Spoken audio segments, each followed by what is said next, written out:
அனைவருக்கும் வணக்கம். சற்று முன்பு தமிழக அரசு இன்று வெளியிட்டுள்ள 20 முக்கியமான அறிவிப்புகள் என்னென்ன என்பதை பற்றி தான் நம்ம இந்த வீடியோவில் டீட்டெயிலாக பார்க்க போகிறோம். ஸோ முடிந்த அளவுக்கு இந்த வீடியோவை ஸ்கிப் பண்ணாமல் முழுமையாக பாருங்கள். இந்த வீடியோக்குள்ளே போகிறதுக்கு முன்னாடி இந்த வீடியோக்கு ஒரு லைக் பட்டனை ப்ரெஸ் பண்ணிடுங்க. நீங்கள் இது வரைக்கும் என்னோட சேனலை சப்ஸ்கிரைப் பண்ணாமல் இருந்தீங்கன்னா மறக்காமல் சப்ஸ்கிரைப் பண்ணிக்கோங்க. கூடவே அந்த பெல் சிம்பிளையும் மறக்காமல் கிளிக் பண்ணிக்கோங்க. சரி, வாங்க இப்போ நாம் வீடியோக்குள்ளே போகலாம்.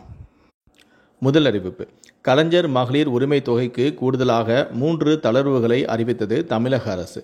அதன்படி காலமுறை ஊதியம் பெற்று தற்போது ஓய்வூதியம் பெறுவோர் குடும்பங்களில் பெண்கள் விண்ணப்பிக்கலாம். அரசு துறைகளில் மானியம் பெற்று 4 சக்கர வாகனம் வைத்திருப்போர் குடும்பங்களை சேர்ந்த பெண்களும் தகுதியானவர்கள் மற்றும் விதவை ஓய்வூதியம் பெறுவோர் குடும்பங்களில் ஓய்வூதியதாரர் அல்லாத பெண்களும் விண்ணப்பிக்கலாம் என்றும் தெரிவிக்கப்பட்டுள்ளது. இரண்டாவது அறிவிப்பு: தமிழ்நாட்டில் வீட்டு மின் இணைப்புகளுக்கு எவ்வித மின் கட்டண உயர்வும் இல்லை என்று அமைச்சரான சிவசங்கர் பேட்டியளித்திருக்கிறார். மின் கட்டணத்தை உயர்த்தும்படி ஒழுங்குமுறை ஆணையத்திடமிருந்து எவ்வித பரிந்துரையும் வரவில்லை எனவும், மின் கட்டண உயர்வு என்று பரவும் வதந்திகளை பொதுமக்கள் நம்ப வேண்டாம் எனவும் கூறியிருக்கிறார். மேலும் 100 யூனிட் இலவச மின்சாரம் உள்ளிட்ட அனைத்து வித மின்சார சலுகைகளும் தொடரும் எனவும் கூறியிருக்கிறார். மூன்றாவது அறிவிப்பு: பள்ளிகளில் வாட்டர் பெல் திட்டம் அறிமுகம் தொடர்பாக பள்ளிக் கல்வித்துறை வழிகாட்டு நெறிமுறைகளை வெளியிட்டுள்ளது. பள்ளியில் ஒரு நாளைக்கு 3 முறை தண்ணீர் இடைவெளி மணி அடிக்கப்படும். இது வழக்கமான சத்தத்திலிருந்து மாறுதல் ஒலியில் ஒலிக்கப்பட வேண்டும். குறிப்பாக காலை 11 மணி, மதியம் 1 மணி, மாலை 3 மணிக்கு வாட்டர் பெல் அடிக்கப்படும். அப்போது குழந்தைகள் தண்ணீர் அருந்த ஊக்குவிக்கப்படுவர். எனினும் பள்ளிகளின் இடைவேளை நேரத்தை பொறுத்து நேரத்தை மாற்றிக்கொள்ளலாம். தண்ணீர் அருந்த 2 முதல் 3 நிமிடங்கள் அளிக்கப்படும்.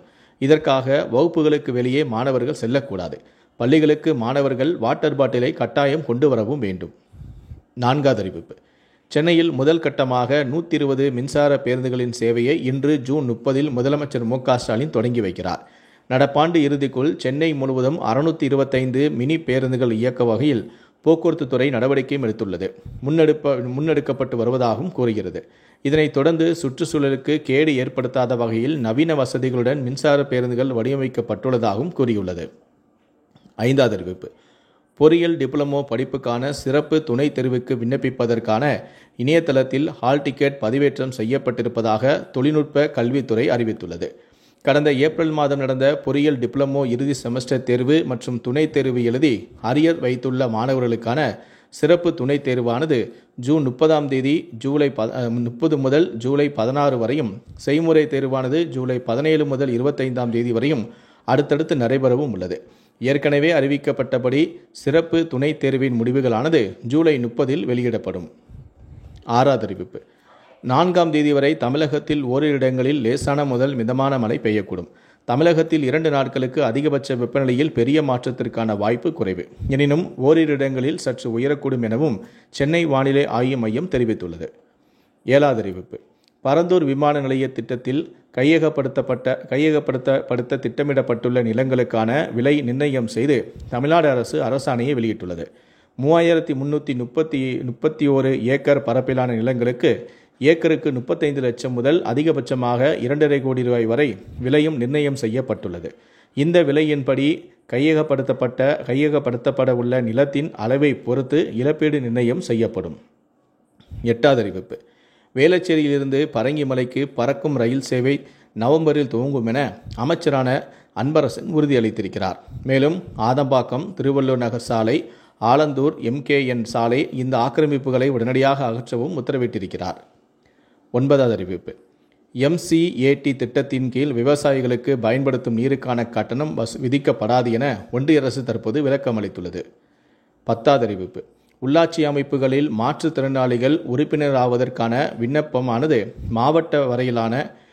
மாவட்ட வாரியாக ஜூலை 1 முதல் விநியோகம் செய்யப்பட உள்ளது. உறுப்பினராவதற்கான தகுதிகள் வெளியிடப்பட்டும் உள்ளது. உறுப்பினராக சம்பந்தப்பட்ட பஞ்சாயத்தில் வசிப்பராக இருக்க வேண்டும், ஊனமுற்ற நபராக இருக்க வேண்டும், செல்லுபடியாகும் ஊனமுற்றோர் சான்றிதழை வைத்திருக்க வேண்டும், 21 வயதை நிறைவு செய்திருக்க வேண்டும்.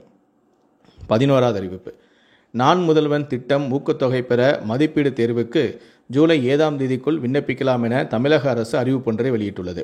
தமிழ்நாடு திறன் மேம்பாடு கழகம் அதன் கீழ் இயங்கி வரும் நான் முதல்வன் போட்டித் தேர்வுகள் பிரிவின் வாயிலாக UPSC முதல்நிலை தேர்வு 2026க்கு தயாராகும் மாணவர்களுக்கு ஊக்கத்தொகை வழங்குவதற்கான மதிப்பீடு தேர்வை 26/7/2025 அன்று நடத்த திட்டமிட்டுள்ளது. இதன் மூலமாக தேர்ந்தெடுக்கப்படும் 1000 தமிழ்நாட்டை சேர்ந்த மாணவர்களுக்கு ஊக்கத்தொகையாக மாதம் 7,500 ரூபாய் வீதம் 10 மாதங்களுக்கு வழங்கப்படும். 12வது அறிவிப்பு. விருதுநகர் ராசிபுரத்தில் மினி டைட்டில் பூங்கா அமைப்பதற்கான கட்டுமான பணிகளை செய்ய தமிழ்நாடு அரசு டெண்டர் கோரியுள்ளது. இதன் மூலமாக 12,000 பேருக்கு வேலைவாய்ப்பு கிடைக்கும் எனவும் 12 மாதங்களில் இந்த கட்டுமான பணிகளை முடிக்க டைட்டில் பூங்கா நிறுவனம் திட்டமிட்டும் உள்ளது. 13வது அறிவிப்பு. பொறியியல் படிப்புக்கான விண்ணப்ப கட்டணம் செலுத்திய 2.5 லட்சம் மாணவர்களுக்கான தரவரிசை பட்டியலை உயர்கல்வித்துறை அமைச்சரான செழியன் வெளியிட்டார். தமிழ்நாட்டில் பொறியியல் படிப்புக்கான பொதுப்பிரிவு கலந்தாய்வானது ஜூலை 14ஆம் தேதி தொடங்கி ஆகஸ்ட் 19ஆம் தேதி வரை நடைபெறும். சிறப்பு பிரிவினருக்கான கலந்தாய்வு ஜூலை 7ஆம் தேதி முதல் 11ஆம் தேதி வரை நடைபெறுகிறது. பொறியியல் படிப்புக்கான துணை கலந்தாய்வு ஆகஸ்ட் 21 முதல் 23 வரை நடக்கிறது. கடந்த ஆண்டை விட நடப்பாண்டு பொறியியல் படிப்புக்கு 40,645 பேர் கூடுதலாக விண்ணப்பித்துள்ளனர். 14வது அறிவிப்பு. பள்ளி கல்வித்துறையின் கீழ் இயங்கும் அனைத்து வகை பள்ளிகளில் பணியாற்றும் ஆசிரியர்களின் பொது மாறுதல் கவுன்சிலிங் ஜூலை 1ஆம் தேதி தொடங்க உள்ளது. அரசு மற்றும் நகராட்சி மேல்நிலைப் பள்ளி தலைமை ஆசிரியர்கள் மாவட்டம் விற்று மாவட்டம் மாறுதல் கவுன்சிலிங்கானது ஜூலை 2ஆம் தேதி நடக்கும். அரசு மற்றும் நகராட்சி முதுநிலை ஆசிரியர்கள், கணினி ஆசிரியர்கள் நிலை 1, உடற்கல்வி இயக்குனர் நிலை 1, தொழிற்கல்வி ஆசிரியர் மாறுதல் கவுன்சிலிங்கானது வருவாய் மாவட்டத்திற்குள் 3ஆம் தேதி நடக்கும். முதுநிலை ஆசிரியர்கள், கணினி ஆசிரியர்கள் நிலை 1, உடற்கல்வி இயக்குனர் நிலை 1, தொழிற்கல்வி ஆசிரியர்கள் மாவட்டம் விட்டு மாவட்டம் மாறுதலானது 4ஆம் தேதி முதல் 8ஆம் தேதி வரை நடக்கும் என்று பள்ளி கல்வித்துறையும் அறிவித்துள்ளது. 15வது அறிவிப்பு. அனைத்து அரசு உதவி பெறும் பள்ளிகளிலும் காலை உணவு திட்டமானது ஜூலை 15ஆம் தேதி முதல் தொடங்க தமிழ்நாடு அரசு நடவடிக்கையை மேற்கொண்டுள்ளது. காமராஜர் பிறந்தநாளை முன்னிட்டு ஜூலை 15ஆம் தேதி முதல் நகர்ப்புறங்களில் உள்ள அரசு உதவி பெறும் பள்ளிகளில் காலை உணவு திட்டத்தை விரிவுபடுத்த தமிழ்நாடு அரசு திட்டமிட்டுள்ளது. மேலும் இந்த திட்டத்தை ஜூலை 15ஆம் தேதி முதல் விரிவுபடுத்த அரசு திட்டமிட்டு அதற்கான பணிகளையும் செய்து வருகிறது. 16வது அறிவிப்பு. மக்களை பாதிக்காத வகையில் ரயில் கட்டணம் படிப்படியாக உயர்த்தப்படும் என்று ரயில்வே இணை அமைச்சரான சோமண்ணா பேட்டியளித்திருக்கிறார். காஞ்சிபுரத்தில் புதிய ரயில் நிலையத்தை ஆய்வும் செய்தார். மேலும் பரந்தூரில் விமான நிலையம் அமையவுள்ள பகுதியில் ரயில் நிலையம் அமைப்பது குறித்து பரிசீலனை செய்யப்பட்டு வருவதாகவும் கூறினார். 17வது அறிவிப்பு. இந்திய விமானப்படை அக்னிவீர் விமான ஆள்சேர்ப்பு 2025க்கான அறிவிப்பை வெளியிட்டுள்ளது. விண்ணப்பங்கள் ஜூலை 11 முதல் தொடங்கும் எனவும் தேர்வானது செப்டம்பர் 25ஆம் தேதி நடைபெறும் எனவும் கூறியுள்ளது. 18வது அறிவிப்பு. விவசாயிகளுக்கான ஏற்றுமதி நடைமுறைகள் குறித்த 3 நாள் இலவச பயிற்சியானது வரும் 9ஆம் தேதி முதல் 11ஆம் தேதி வரை காலை 10 மணி முதல் மாலை 5 மணி வரை நடைபெற உள்ளது. தமிழ்நாடு அரசு அறிவிப்பு. இந்த பயிற்சி பற்றிய கூடுதல் விவரங்களை பெற விரும்புவோர் editn.in என்ற வலைத்தளத்தில் தெரிந்து கொள்ளலாம். 19வது அறிவிப்பு. தமிழக அரசின் தொழில் முனைவோர் மேம்பாடு மற்றும் புத்தாக்க நிறுவனம் சென்னையில் 2 நாட்கள் தொழில் முனைவோர் மேம்பாடு திட்டம் பேக்கரி பொருட்கள் தயாரித்தல் பயிற்சியானது வரும் 30ஆம் தேதி இன்று முதல் 1ஆம் தேதி வரை காலை 10 மணி முதல் மாலை 5 மணி வரை நடைபெற உள்ளது. கடைசியாக 20வது அறிவிப்பு. தனித் தேர்வர்களுக்கான 8ஆம் வகுப்பு பொதுத் தேர்வுக்கு ஜூலை 10 முதல் 17ஆம் தேதி வரை விண்ணப்பிக்கலாம் என அரசு தேர்வுத்துறை இயக்குநரகம் தெரிவித்துள்ளது. இதில் விண்ணப்பிக்க தகவல்கள் தக்கல் முறையில் ஜூலை 18, 19ஆம் தேதிகளில் பதிவு செய்து கொள்ளலாம் எனவும் இதற்கு தேர்வு கட்டணத்துடன் 500 ரூபாய் கூடுதலாக செலுத்த வேண்டும் எனவும் முதலாக தேர்வெழுத விண்ணப்பிப்பவர்கள் பள்ளி பதிவுத்தாள் நகல், சான்றிடப்பட்ட பள்ளி மாற்று சான்றிதழின் நகல், பிறப்புச் சான்றிதழ் நகல் ஆகியவற்றில் ஏதேனும் ஒன்றை விண்ணப்பத்துடன் இணைத்து சமர்ப்பிக்க வேண்டும் எனவும் கூறியுள்ளது.